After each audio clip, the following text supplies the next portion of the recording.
Hello, good morning. Welcome to Joy News Desk. We're coming to you live from our studios in Kokomlemle on the Fan of Us Street. Coming up this morning, Justice Gertrude Torkonoo faces appointment committee for her vetting today as Ghana's Chief Justice.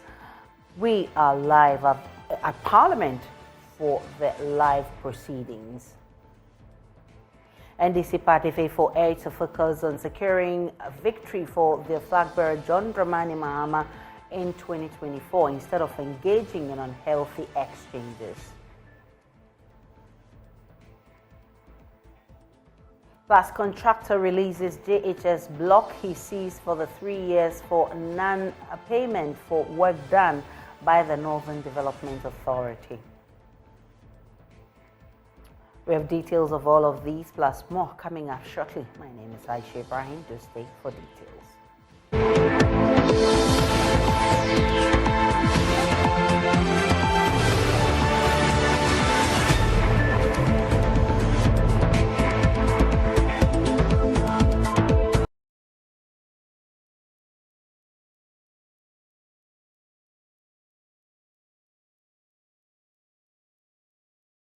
Many thanks for choosing us. Parliament is set to vet Justice Gertrude Torkonoo as Chief Justice today, May 26. President Akufo-Addo in April nominated her to replace the now retired Chief Justice Kwesi Yeboah. The President subsequently informed Parliament of his decision and called for her speedy approval. He explained that was to avoid any vacuum that would occur following the retirement of the current Chief Justice Kwesi Yeboah on Wednesday, May 24. Justice Gertrude Torkonoo's vetting begins in a few minutes. We will be taking you live to Parliament's conference room for the live broadcast. Ahead of that, though, here's a profile on our next Chief Justice. Called to the bar in 1986. She joined the High Court in 2004 and was elevated to the Court of Appeal in 2012. During this period, she was tasked to handle a number of the announced cases. These were cases the judges who were caught up in the judicial corruption scandal filed against the Judicial Committee. We can hear her express her opinion on corruption generally when she appeared before Parliament's vetting committee. So it's prevalent social behavior, and we all have to discuss it and accept that it's not helpful, and we have to deal with it. She was also asked about her views on how judges and lawyers dress in court. This is what she had to say. But I do agree with you that when there's no air condition, when the air is not blowing properly, it's a difficult position to be in, wearing wig and gown and bib. Yeah, so what's your view on them? Do you think it should stay or we should reform and move away from it? I wish we could even wear African print rather than black suit. Since joining the Supreme Court in 2019, she has participated in a number of cases which generated public interest. In the case of Michael Ankoma Nimfa versus James Jechi, she formed part of the majority 5 that granted an injunction to stop the Member of Parliament from performing parliamentary duties.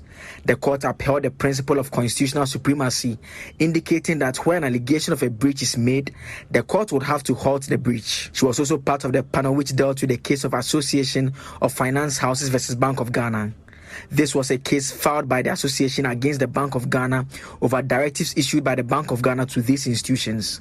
The institutions took the view that the directives were in the nature of orders, rules, or regulations made by a person or under an authority under a power conferred by the Constitution. The court held that the directives, which were of an administrative nature and not legislative, did not require parliamentary approval. She was also part of the 2020 election petition, in which the court dismissed by unanimous decision the case filed by NDC's John Mahama. I want to understand something. Are you suggesting that a party can be compelled to give evidence? Well, that is not what I'm suggesting. If approved, Justice Torkonoo, who will turn 61 in September, will remain Chief Justice for at least 8 years, all other things being equal. She will take office at a time where various individuals, including leading members of the NDC, have called for a restoration of what they claim is the battered image of the judiciary.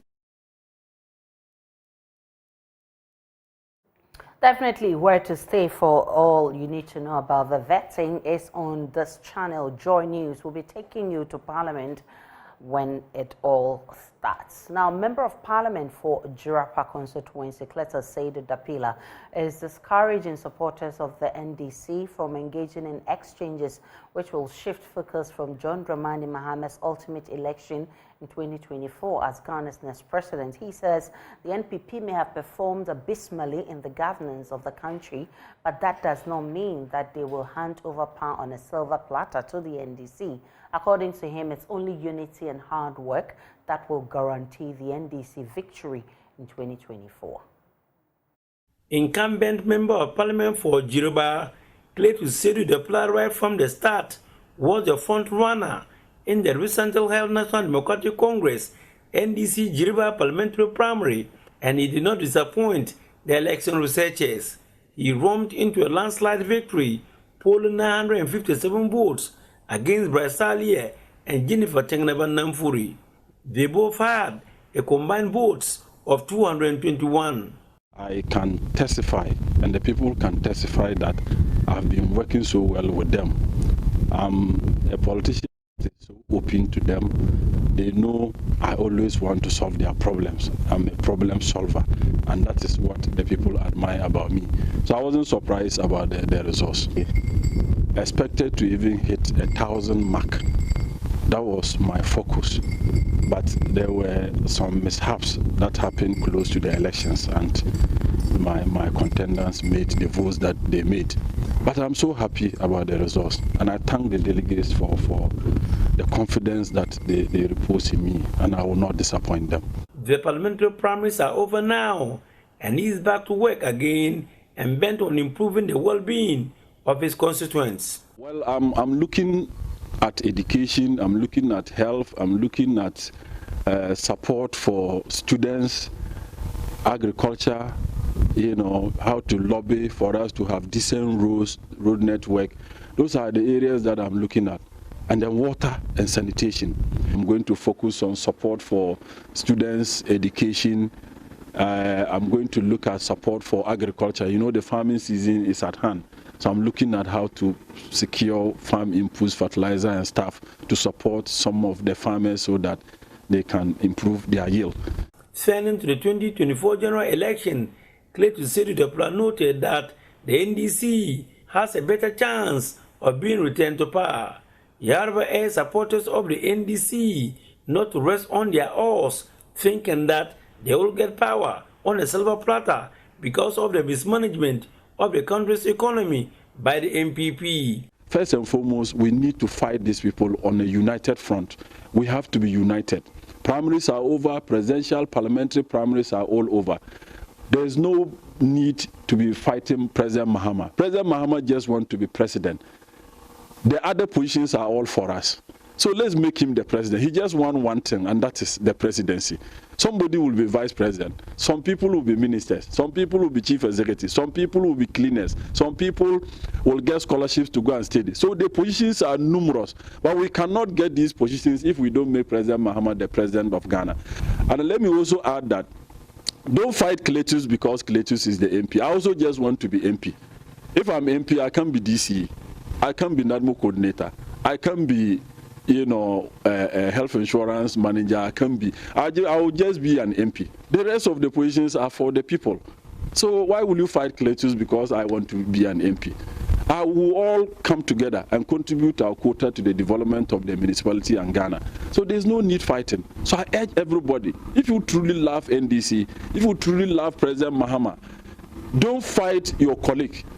The focus is President Mahama. The focus is not the person that has hurt you. Don't be looking at the person. Even if it's Cletus that has hurt you, please forgive Cletus. Let's work for the party to win.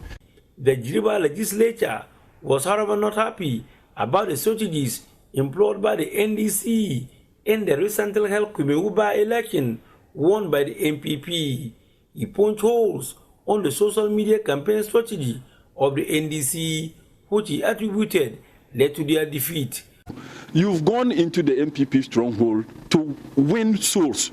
So whatever you are doing, your strategy should not even be known in the social media.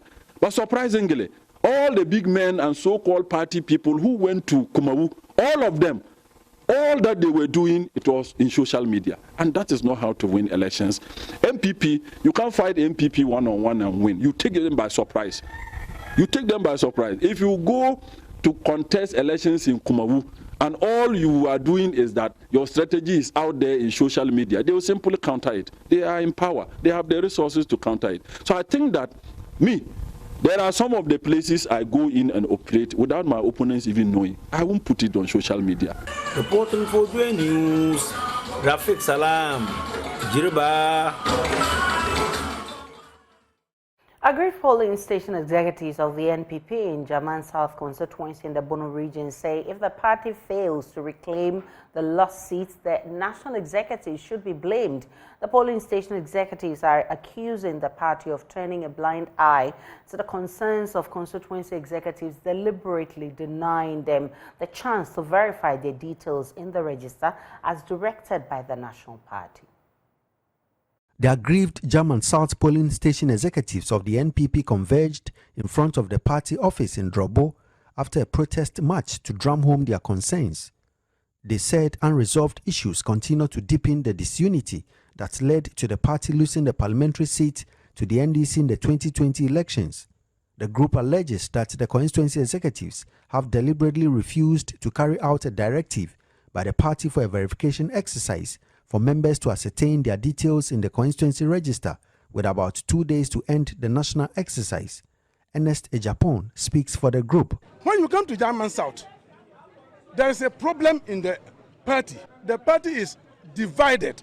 There was no electoral area coordinator elections, no polling station elections held in German South. Neither did we hold the constituency elections. But still we have some people who call themselves as constituency executives, and they are running the day-to-day activities of the party. This exercise is being conducted in all parts of Ghana. People go and verify their names so that you can make corrections, you can make changes. But when you come to German South, it is not done here. We have not seen where this verification exercise is done. This is the party office. It is closed. When you come here, you don't meet anybody. You call the chairman, he says, you are not supposed to enter. And then when you ask him where there is that exercise going so that you can just go and verify, he will tell you that it is not for public consumption. He said they want the leaders to act, but after several petitions to both the regional and national executives of the party yielded no response. If they are unable to break the 8 and recapture the lost seat, they cannot be blamed. We have complained to them over and over and over. Nobody is answering. Nobody is showing any concern. For national executives, we've written petitions to them. We've written more than 5 petitions. Kodia, who is the General Secretary, has acknowledged that we want them to take action, but they are not taking any action. Actually, we want to tell them that there's a problem in the party. If we are unable to break the 8, they shouldn't point their fingers on anybody because we have done our part. That's what we want to communicate to the national executives. We are not forcing them because it's long overdue. They should have come here long ago. But it seems somebody is deceiving them over there. So they can decide to come or not to come. It is their own cup of tea. It is the party's interest first. Precious Semevo, Joy News, Drobo. The new Tema Junior High School project constructed in Northeast region under $1 million One Constituency initiative has finally been released and handed over to the local authorities after 3 years of disagreements over non-payment between the contractor and the funding agency, the Northern Development Authority. According to the contractor, he agreed to temporarily release the facility following the intervention of the MP, who he says assured him of payment and made him aware that the situation was affecting the education of the school children in that community. He has, however, threatened to close down the facility again in 2 weeks if the authorities fail to pay. Elias Tanko has more. Here are the keys for this edifice. Take good care of the school, and our children will learn to become future leaders of this mother district. So thank you very much. The newly constructed Tema Junior High School block in the Jinju Naswane district is finally being handed over to the authorities after more than 3 years of its completion. The 3-unit classroom block plus a water, sanitation and hygiene structure was awarded for construction a few months before the last general elections in 2020. It was to be funded by the Northern Development Authority under the Infrastructure for Poverty Eradication Program, otherwise termed as $1 million Constituency Initiative, a program established in 2017 whereby the government through the NDA was to allocate $1 million to each constituency to provide basic social amenities and services to the communities for improved livelihoods and poverty reduction. This particular project here in the Tema community was pre-financed and completed within 6 months in 2020, but the contractor since then locked up the completed structure and refused to release it to the District Assembly and Education authorities after the Northern Development Authority, he said, failed to pay him due to the failure of the $1 million One Constituency Initiative in the area. The facility, however, is now being commissioned following the intervention of the Member of Parliament who led the community stakeholders to beg the contractor on behalf of the school children. Speaking at a brief handing over gathering, the District Chief Executive, Conlan Bitian, gives further details.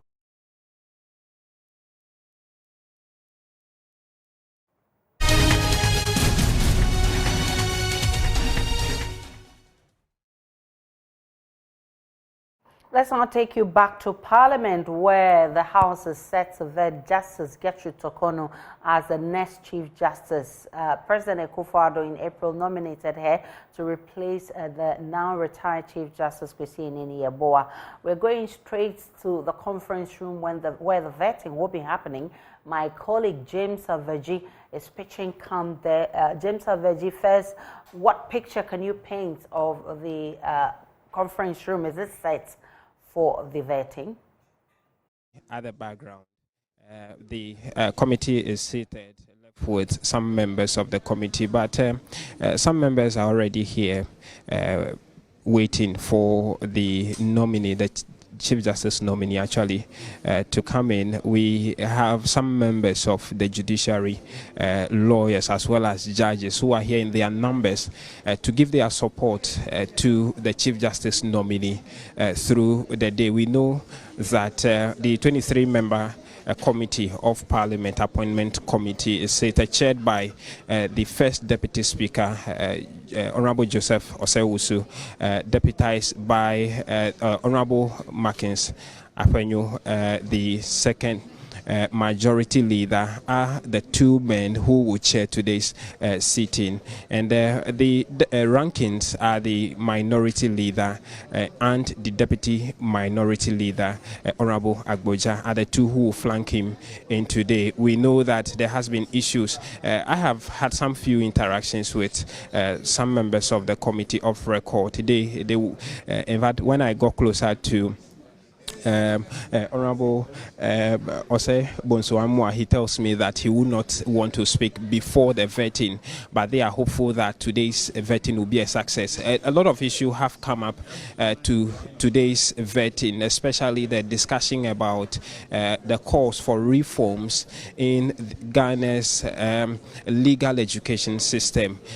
Most of the indication is that they'll be looking keenly to how the Chief Justice nominee expect to tackle such issues, and so that is the key issue on the agenda. The call for reforms in our legal education system is the most important thing. Some members of the committee are looking forward to on how she will respond to that. But as you can see at the background, just a few of the committee members are currently seated. I see Honorable Tampoli seated, Honorable Ose Bonsoamua is seated, and other members of the committee. I saw the communications minister earlier, Honorable Eslausu, and the minority leader also somewhere in the room earlier, but now they have taken a quick break. They've walked out. They are expected to walk in pretty shortly for the vetting to start. In your shots, there is the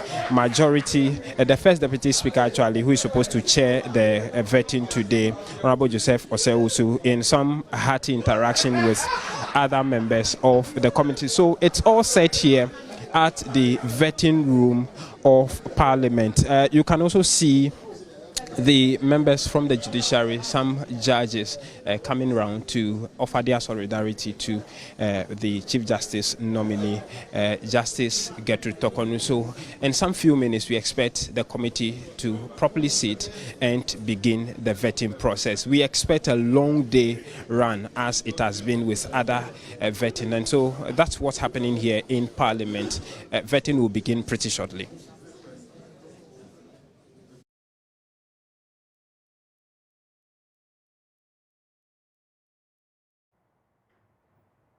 Hello, James. I suspect there are family members as well in the conference room who are there to solidarize with her.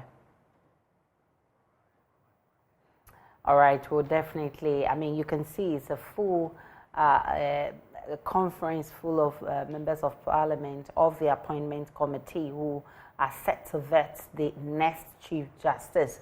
We'll be taking you live once that begins. Let's get on to other stories. In the face of staggering unemployment figures and economic hardship, Samson Boateng, a 27-year-old man, has become one of many individuals forced to call the streets of Accra home. Working as a porter at a VIP bus station, Boateng hustles to provide for his 8 relatives back in his hometown. His story sheds light on the harsh realities faced by those grappling with homelessness.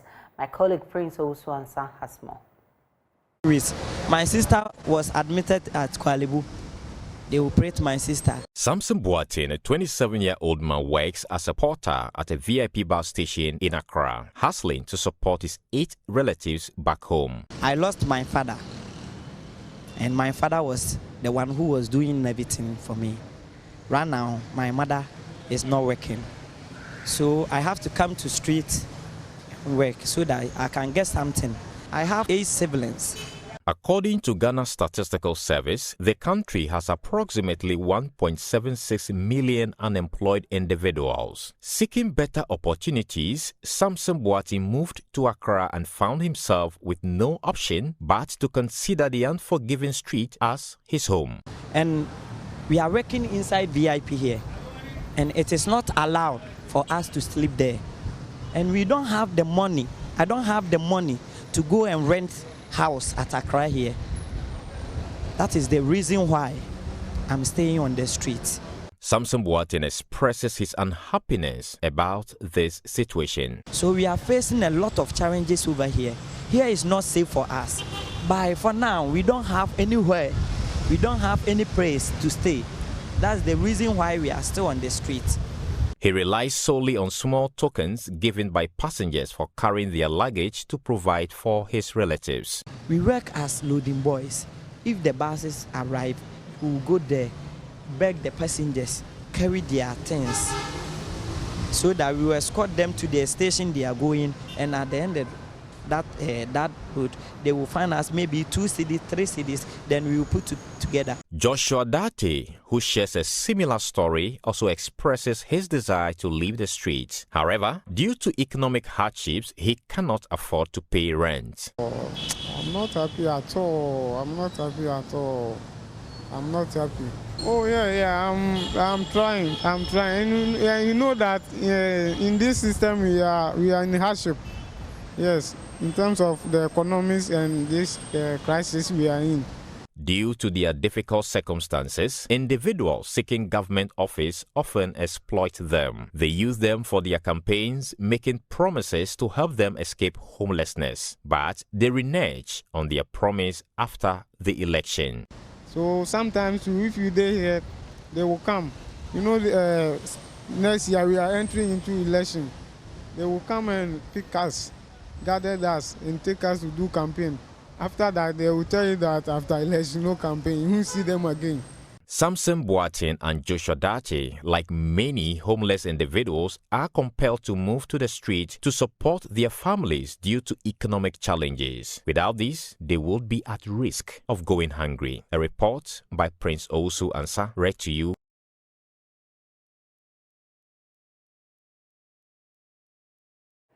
The Baskin LM families have provided 2 mechanized boreholes for the Fodome Helu Jadome and Fodome Togbaja communities in the Hoho municipality of the Volta region.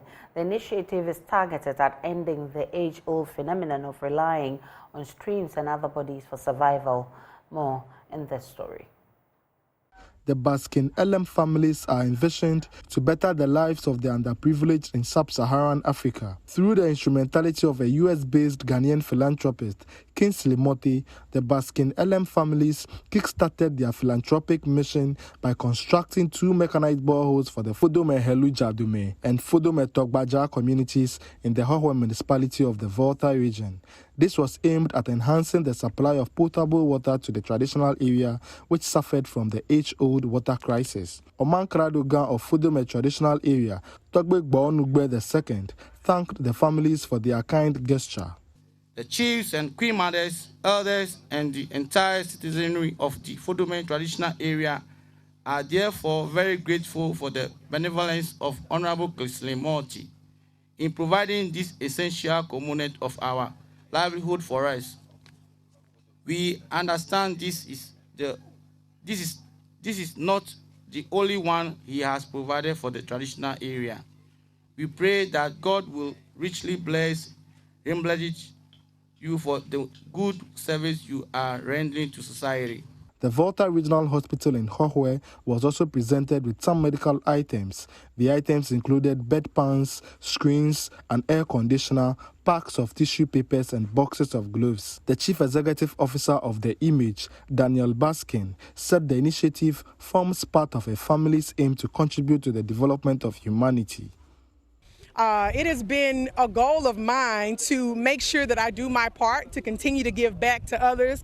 God has blessed me tremendously, and so I think it's our duty to be a blessing to others. And so we were connected with the Water for All project, where we were able to construct the 2 water wells, and then we were able to donate to this amazing facility today, and then several schools that we visited 2 today. We'll visit a couple next week. So I'm just excited to be here. This is my first time in Ghana, first time in Africa, and so I hope to continue to come back to the continent, continue to sow and give, and see what else God has in store for each and every one of us. And so that's my mission, that's my passion and my goal, to make sure that we are loving, looking, and living like Christ. But we are excited. The most important thing is this. Our hope is that if all of us continue to support our institutions and our governments continue to be reluctant to support, and everybody continue to take Ghana's money into their pocket, at least the onus is on all of us as individuals to continue to support. And that is what these people are doing, and that is what we are all doing. Thank you. Fred Kwame Asari, Joy News, Hohoe. We'll take a break on Joy News Desk. When we return, there's more.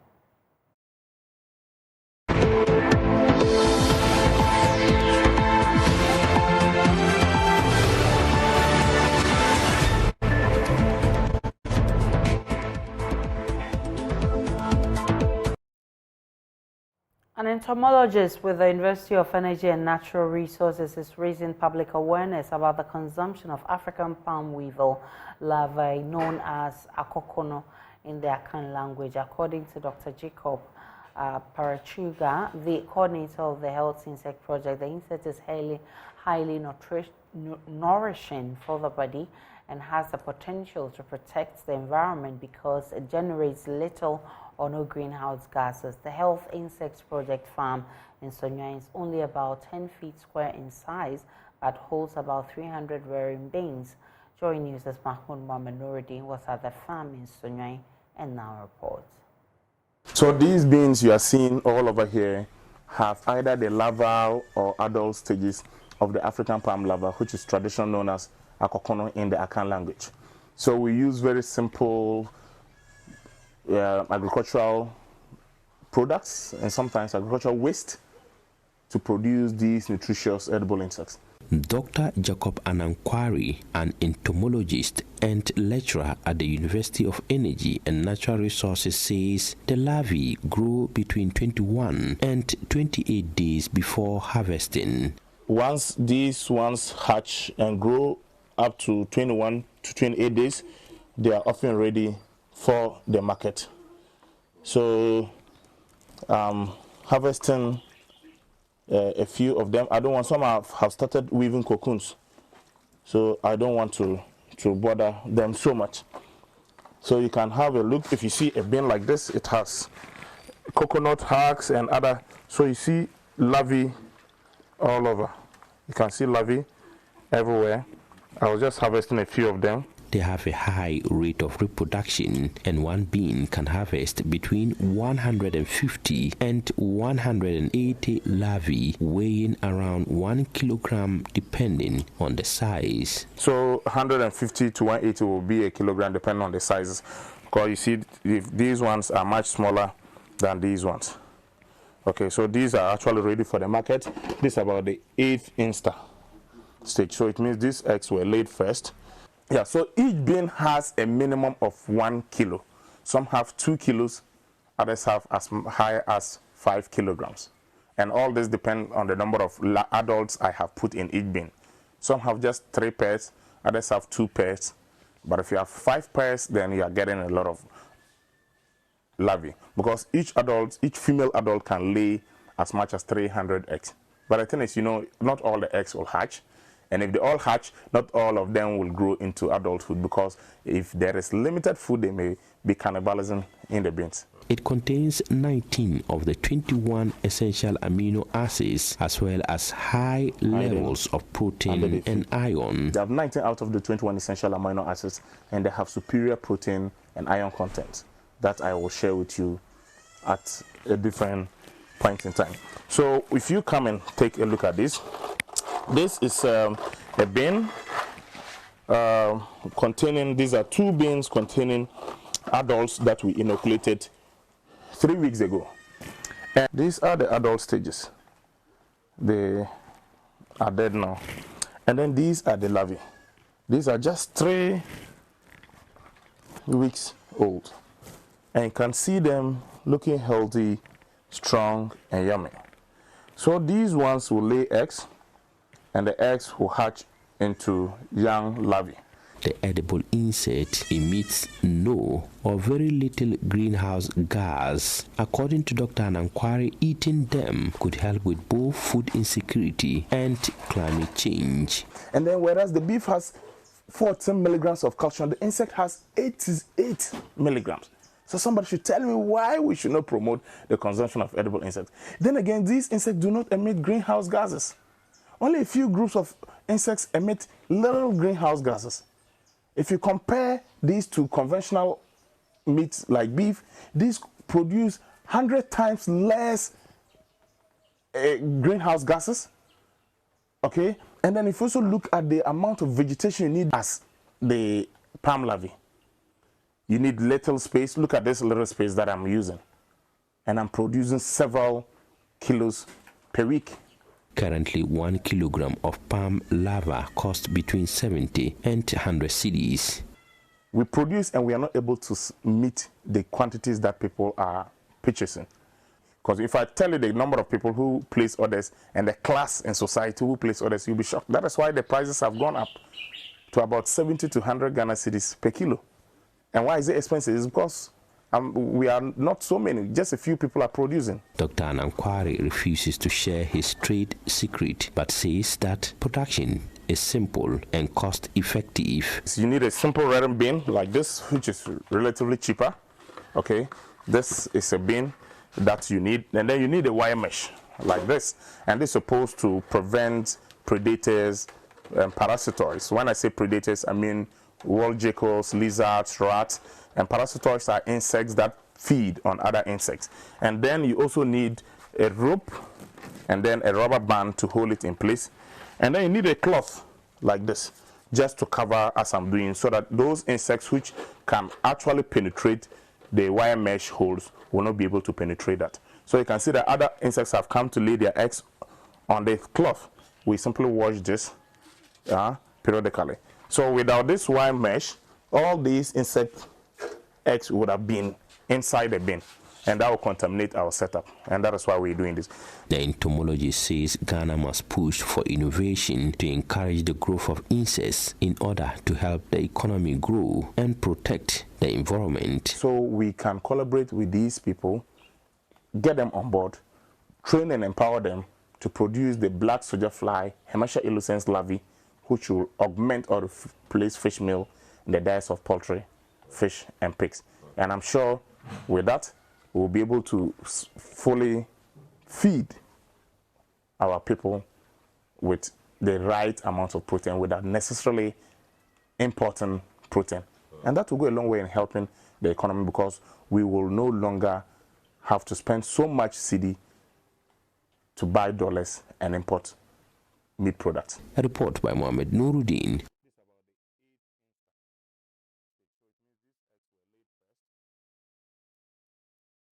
We'll take a break on Joy News Desk. We'll be back with business.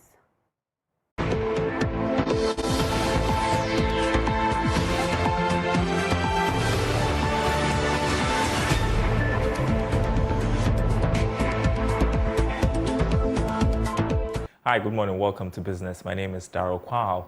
The National Insurance Commission, NIC, says nearly 100% of insurance companies in the country have met the capital requirement under the new license adjustments. In June 2019, the Commission announced an increment in the minimum assets required by life and non-life insurance companies in the country from 15 million cedis to 50 million. The new adjustment, according to the NIC, was part of measures in building a robust insurance industry. Here's more in this report. Companies in the insurance industry were required to complete the renewed minimum capital requirements within 2 years following the regulator's announcement in 2019. But the emergence of the COVID-19 pandemic saw a 6-month deadline extension. Capital requirements for reinsurance companies was inched up from 40 million Ghana cedis to 125 million Ghana cedis, while that of insurance brokers increased from 300,000 Ghana cedis to 500,000 Ghana cedis. Head of Marketing and External Relations at the National Insurance Commission, Moses Akajane, says the remaining insurers are undertaking processes to meet the requirements. All the companies that are currently under our license have met the minimum capital. There are a few that are still discussing a few other details. So we are talking about about 96, 98%, largely have all met the minimum capital. Mr. Akajane spoke at the micro and small business clinics for artisan leadership, small and medium enterprises and traders in Kumasi. The 4-day sensitization program is aimed at creating awareness and providing comprehensive information on insurance policies to actors in the informal sector. Many actors in the informal sector shy away from investing in insurance benefits, attributing their abhorrence to growing influx of quack insurers in the country. The Commission is assuring insurance policyholders of retrieval of invested funds. If any of the policyholders have any issues with insurance company, they should report it to the Commission. The Commission would normally call the insurance company involved, and then we will arbitrate and look into the matter and try and resolve it. So where the insurance company is obliged to settle the client, we will see to it that he does that. Insurance penetration in Ghana as of 2022 hovered below 2%, although an increment over the last decade. The Commission will in the coming years target penetration into the 6 newly created regions, following its recent presence in only 10 of the 16 administrative regions. Member of the research team at the Commission, Shame Ganza, explained some practical sessions designed for easy grasp by the participants to expand awareness. The game is designed to depict real-life situation, how business capital can be consumed by various risks that we face, risks such as accidents, flood, injury, and the likes. And then if you have insurance, how insurance can be used to alleviate or mitigate these risks that we face in our business and then in our homes. Artisans, including hairdressers, carpenters, leather and footwear producers from various market centers in the Kumasi metropolis participated in the exercise. Esther Enchi and Frank Osei-Bofa are traders at the Kwadaso and Bantama markets respectively. They explained the sensitization program has been an eye-opener. Na ena no be kire ni so no amaye nyina nya awehemu bi e wo insurance because enema na yetifa insurance ho no se ukọ wanim ewumu a ukọ no na woboka ye de anije behia bedru baabi no na afi akoye manso ne ade nti na ma emoye but ye guso a wo be kyekere ye nneema ni so no ye hu se oh insurance re ade a ebo obia no kwasemu ni tamo a ayi en aisifo ne baye no wo be kyekere ye mu se entesa na nye company bia na insurance le wo ma wo bebre na wo gira ho ma yen sesei ebremu adwadifo ema ne mema nti se obi de ye fa sa akwan no so a ye mra no. For Joy News, Emmanuel Bradskweku reporting.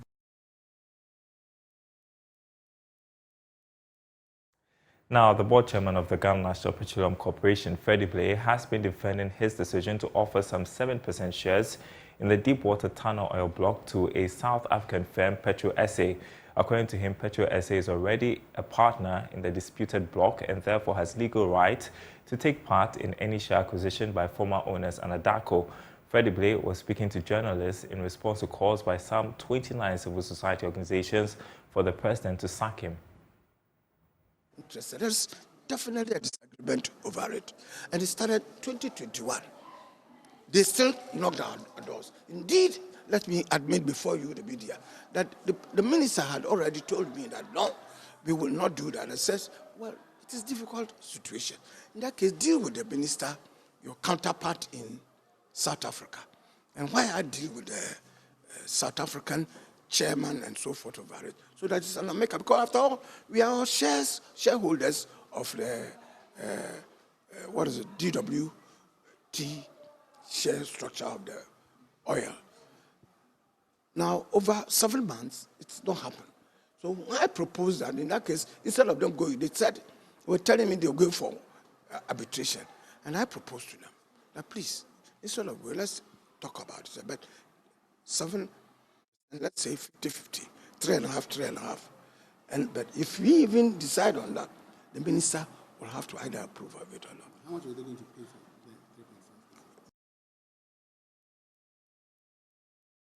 All right, that's it for business. The news continues after this break.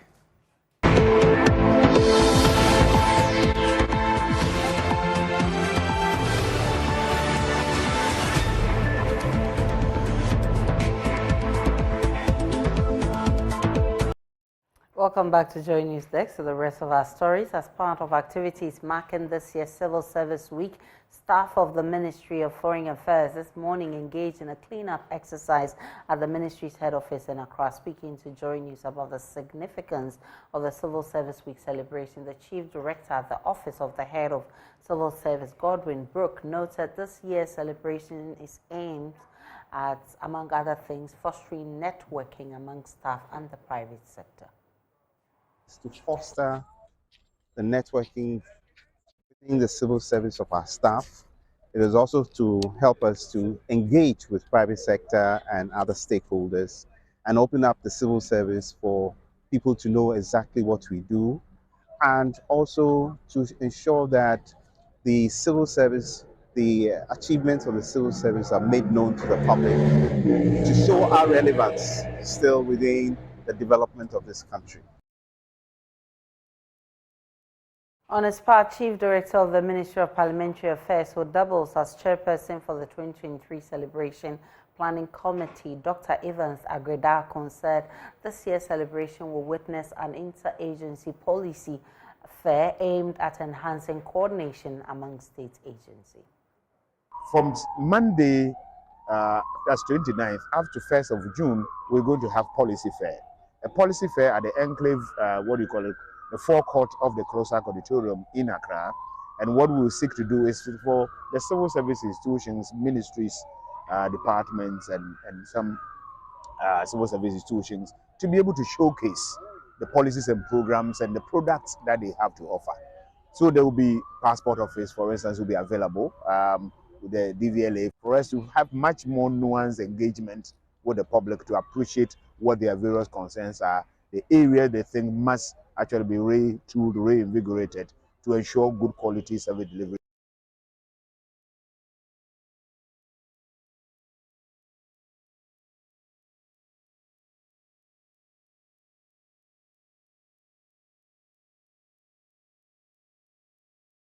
And before we part company, let me remind you to stay on the Joy News channel because we'll be going live to cover the coverage of the vetting of the next Chief Justice, Gertrude Torkonoo, which will be happening in Parliament in a bit. Of course, what do you need to know about Chief Justice Gertrude Torkonoo? She was born in September 11, 1962 in Cape Coast. She attended Wesley Girls High School where she obtained her ordinary level certificate and at Chimota School for her advanced level certificate. She is an alumni of the University of Ghana and graduated from the Ghana School of Law in 1986. In 2001, Gertrude obtained a postgraduate diploma in international law and organization from the International Institute of Social Studies, part of Erasmus University in the Netherlands. In 2011, she graduated from the Golden Gate University, USA, with an LLM in intellectual property law. Justice Torkonoo began her legal career as a volunteer at the FIDA Legal Aid Service and did an internship with Navarro Nathanson in London. She later joined Fuga & Co. law firm in Accra as an associate legal practitioner. In 1994, she became director at the same firm. In January 1997, she co-founded Sozo Law Consult, where she worked as managing partner until May 14, 2004, when she was appointed Justice of the High Court of Ghana. She worked as High Court Judge until October 2012, when she was elevated to the Court of Appeal. Justice Torkonoo was subsequently nominated to the Supreme Court of Ghana in November 2019 and sworn into office on December 17. Justice Torkonoo has held several leadership roles in the judicial service. In her work as chair of E-Justice Committee, she has led the planning of automation of all levels of courts, procurements, and incorporation of the use of electronic resources and software in the work of the judicial service. She has also served as a supervising judge of commercial courts since 2013, where she has set the agenda for and chair the meetings and programs of the Users Committee of the Commercial Courts.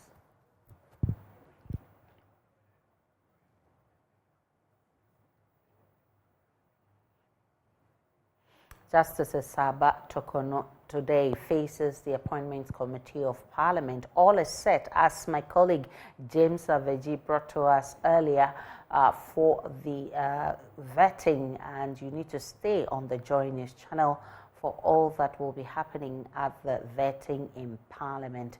We'll be bringing you sights and sounds from that event. That's how we wrap up this morning. My name is Aisha Ibrahim. Log on to myjoyonline.com. Over there, there's more of the news and updates of all the developing stories. See you again at 12.